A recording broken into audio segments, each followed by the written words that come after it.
क्या आप जानते हैं कि मृत्यु केवल शरीर का अंत नहीं होती? क्या आप जानते हैं कि प्राण निकलते समय मनुष्य कैसी असहनीय पीड़ा से गुजरता है? और क्या आप यह जानते हैं कि मृत्यु के बाद जीवात्मा कहां जाती है और उसके साथ क्या क्या घटित होता है? गरुड़ पुराण में स्पष्ट रूप से बताया गया है कि मनुष्य अपने पूर्व जन्मों में किए गए पुण्य और पापों का फल मृत्यु के समय और मृत्यु के बाद अवश्य भोगता है। आज की इस प्रस्तुति में हम आपको गरुड़ पुराण के अनुसार मृत्यु के रहस्यमय क्षणों से लेकर यमलोक की भयावह यात्रा तक सब कुछ विस्तार से बताएंगे। वैदिक एवं पौराणिक ज्ञान प्राप्त करने हेतु इस वीडियो को अधिक से अधिक शेयर करें और चैनल को सब्सक्राइब करें। अब अधिक समय न लेते हुए हम अपनी कथा आरंभ करते हैं। मृत्यु के समीप आने पर शरीर में होने वाले परिवर्तन। गरुड़ पुराण कहता है कि जब किसी मनुष्य की आयु पूर्ण होने लगती है तो मृत्यु उससे पहले ही संकेत देने लगती है। उस समय शरीर धीरे धीरे दुर्बल होने लगता है, आंखों की चमक समाप्त होने लगती है, हाथ पैर कांपने लगते हैं और मनुष्य का मन अचानक अपने परिवार, धन और संबंधों में उलझ जाता है। वो व्यक्ति सोचता है, मैं ये संसार छोड़कर कैसे जाऊं, मेरा परिवार कैसे रहेगा?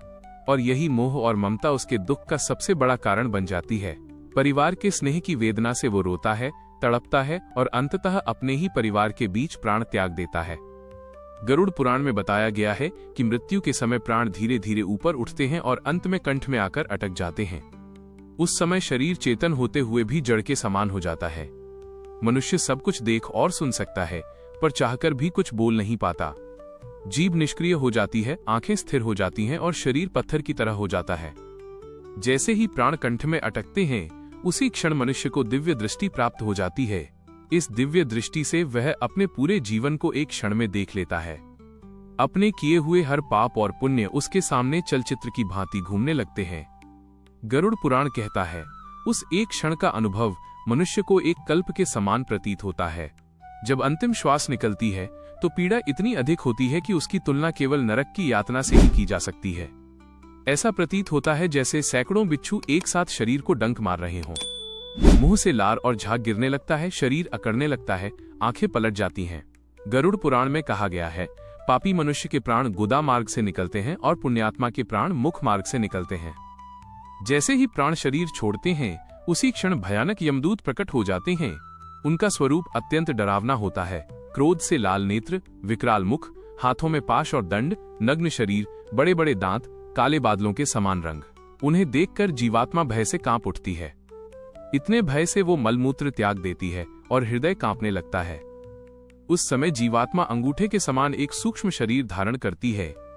मोहवश वो अपने घर को, अपने परिजनों को, अपने मृत शरीर को देखती रहती है। यमदूत उस सूक्ष्म शरीर के गले में रस्सी बांध देते हैं और उसे ऐसे ले जाते हैं जैसे राजा के सिपाही किसी अपराधी को पकड़कर ले जाते हैं। यमलोक का मार्ग अत्यंत कष्टदायक होता है। मार्ग में यमदूत बार बार कहते हैं, हे दुष्ट, शीघ्र चल, तुझे यमराज के दरबार में जाना है। तेरे लिए भयंकर नरक तैयार है। जो जीव अधिक पापी होता है उसे कोड़ों से मारा जाता है, घसीटा जाता है, कुत्तों से कटवाया जाता है, भूख और प्यास से तड़पाया जाता है, तपती रेत पर चलाया जाता है, छाया और विश्राम का नाम नहीं होता, थककर गिरने पर फिर उठाया जाता है, मूर्छित होकर गिरता है और पुनः यातना दी जाती है।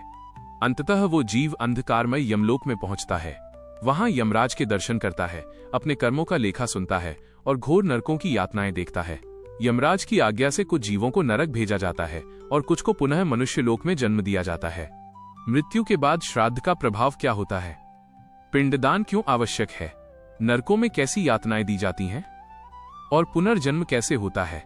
ये सब हम आपको गरुड़ पुराण के अगले भाग में बताएंगे। हम आशा करते हैं कि यह गरुड़ पुराण आधारित प्रस्तुति आपको अवश्य पसंद आई होगी। अपने विचार कमेंट में लिखें, वीडियो को अधिक से अधिक शेयर करें और चैनल को सब्सक्राइब करें। तब तक के लिए जय जय श्री राम।